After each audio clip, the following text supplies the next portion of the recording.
All right, everybody. This is the pads we're going to be using on this car today. Napa silent guards are going to be on the rear. They do come with hardware. These are an OE replacement pad. On the front, we are using actual Brembo pads. And on the fronts, we are replacing the rotors. These are the Adaptive One rotors. They are coated and slotted. They are a good replacement rotor. It is all taped up, so guess what? We're just going to destroy the box like a bunch of amateurs. Wait, over here. There. So let's just take this out. There you go. Coated factory style slots. These are a good rotor. I've used these on a lot of stuff over the years. Heck, I think my 300 has them, Pat's Charger has them, Janus Challenger has them, I think Brian's 300 has them, and they do really well. Oh, the 350Z has them as well. They do a good job. We put a bajillion miles on our stuff and never have one have any issues or chew up pads. The big thing I like about these pads, they're pretty affordable, they last good, they don't make a ton of dust. These are semi-metallic pads, which is the factory pad for this car. At least when you look it up, that's what it says. I like the fact it comes with all new pins and hardwares and clips. So these are a good pad if you want a good pad for a pretty good price. Middle of the road on price, lasts you a long time. These are obviously, being Brembo, going to be OE quality. All right, everybody. We would normally have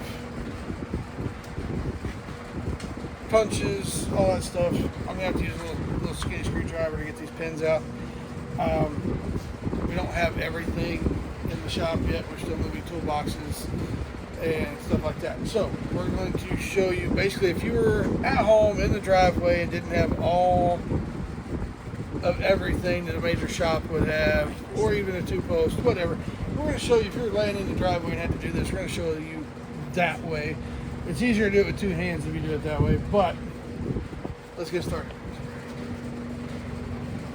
On Brembos, on most of the Mopars I've ever done, and even my Mustangs, mainly you usually just have a couple pins, and then you have this bracket, there's clip that goes between the pins that is kind of an anti-rattle and kind of keeps tension on the pads themselves. So usually you grab the pins out, this clip comes out, and normally what I would do if I had everything here to do it, I would crack these bleeders open, push the pads out, bleed it, do the full tilt, full 9 yards. Right now we're going to push the pads in another way. And then we'll show you how to put the new pads back in, put the pins back in.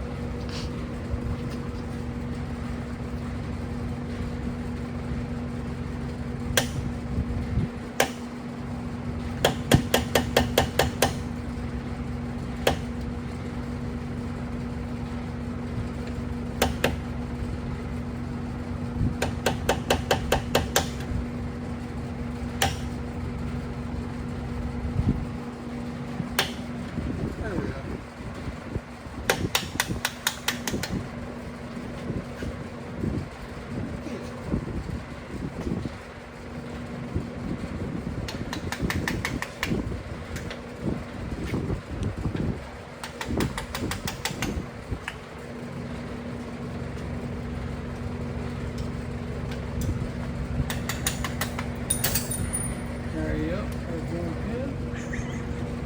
And of course, the clip is going to be stubborn.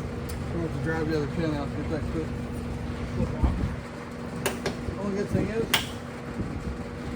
with the tension off the top one, you get a couple whacks and it just comes right out.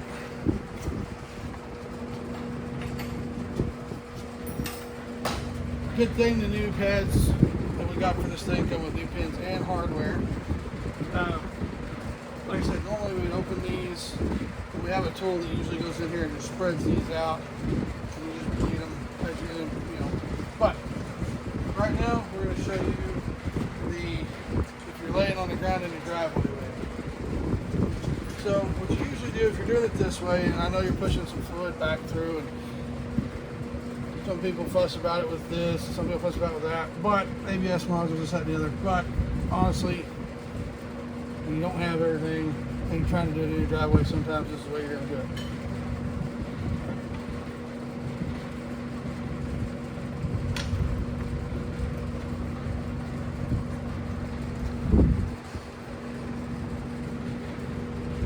Push that one all the way in. Do something to hold it over.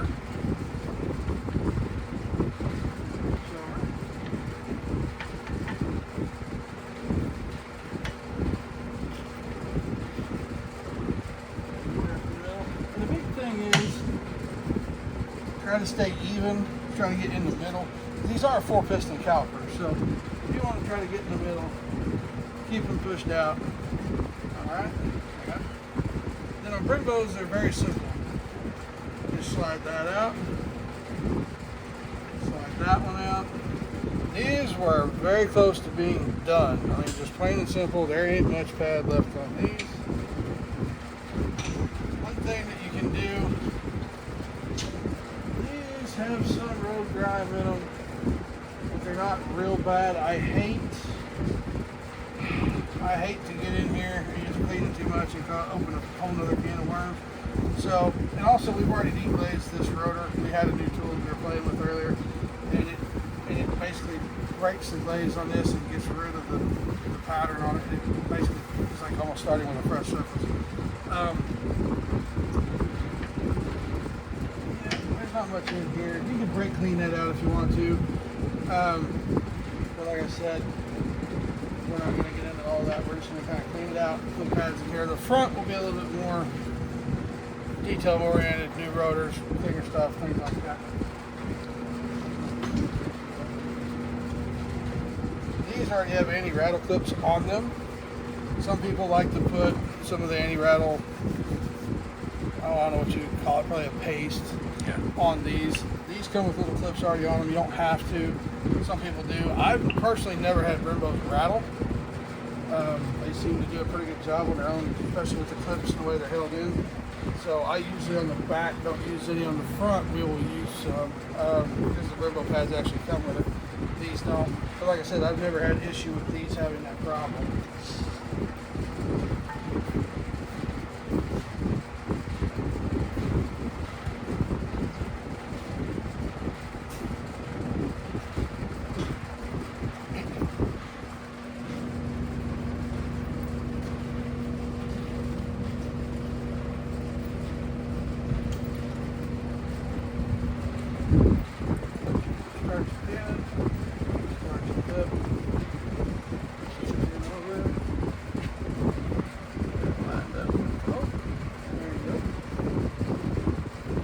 The thing about these is the new clips, you can actually get them in and out with the pins in.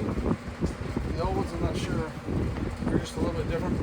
But so you don't have to sit there and fight these while you drive the first pin.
Make sure those are in there good.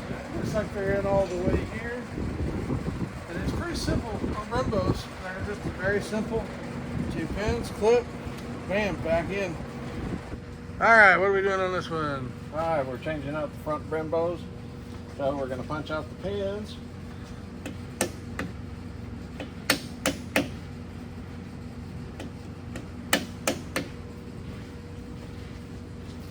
Normally we use a punch.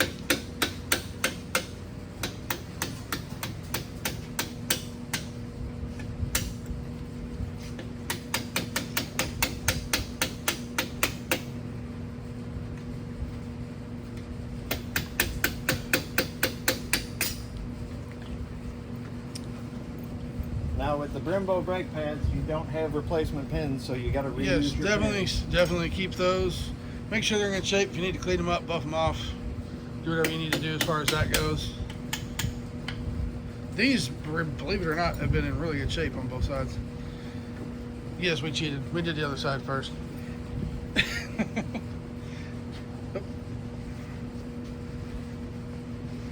These are a little bit Duracell clipped in the back.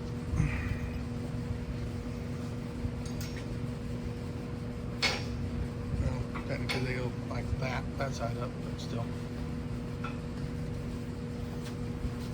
And like with the back, you need to spread the pads so you can get the new ones in.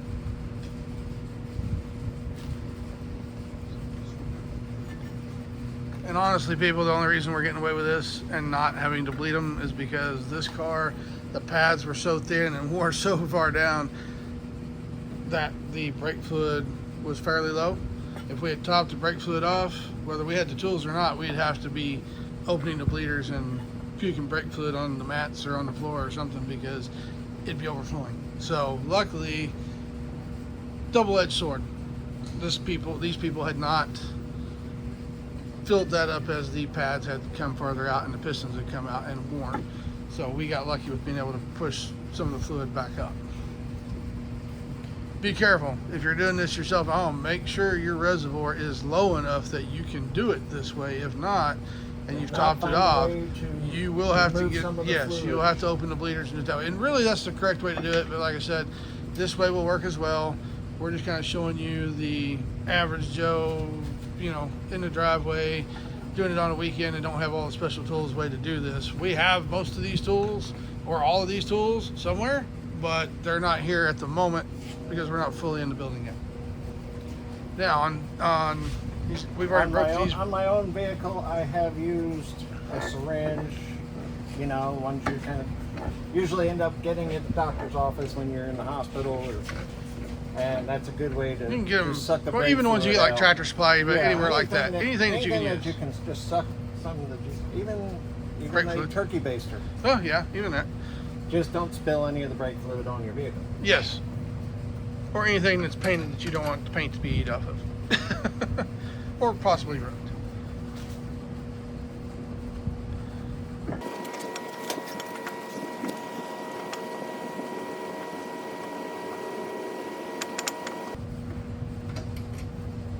was going to say, you gonna retire on that boat?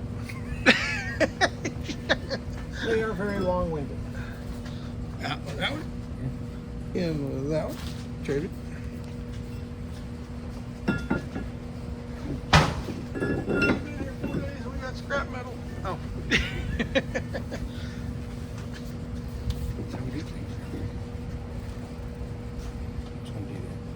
If you're doing this by yourself and you want to hold this up, you can start a lug nut flat side down and run it down on here. Or if your regular lug nuts are long enough, if they don't bottom out, you can run them down on here and hold the rotor up on this too. But since we have a couple extra sets of hands, we'll just give him a hand. Oh, there was a really soft golf clap somewhere in the background in case people didn't hear it.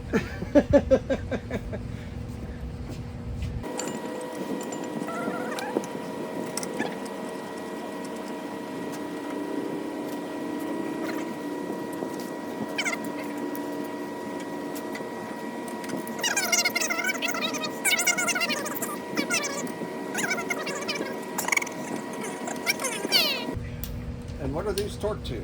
140 foot-pounds according to the webpage. That is Mopar webpage. Actually, that was according to the service manual that I found online.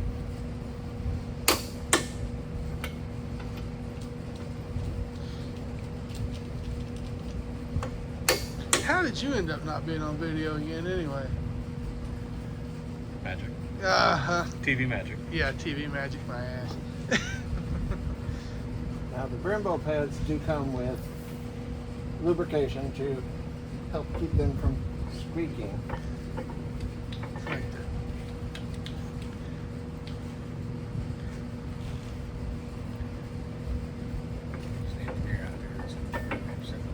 And then assembly is just the opposite of taking it apart. Watch the pins, he lubed them for you.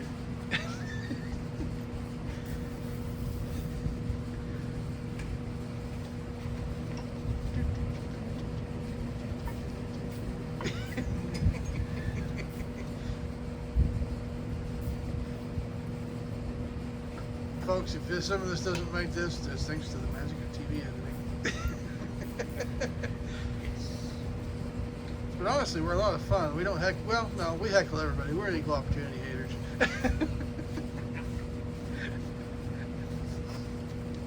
And the closer a friend you are, the more we heckle you. So just remember that. One Got job, you man. back in. One job. Good job, bro. Look at that, even comes, man, the Brembos even come with fancy cloth.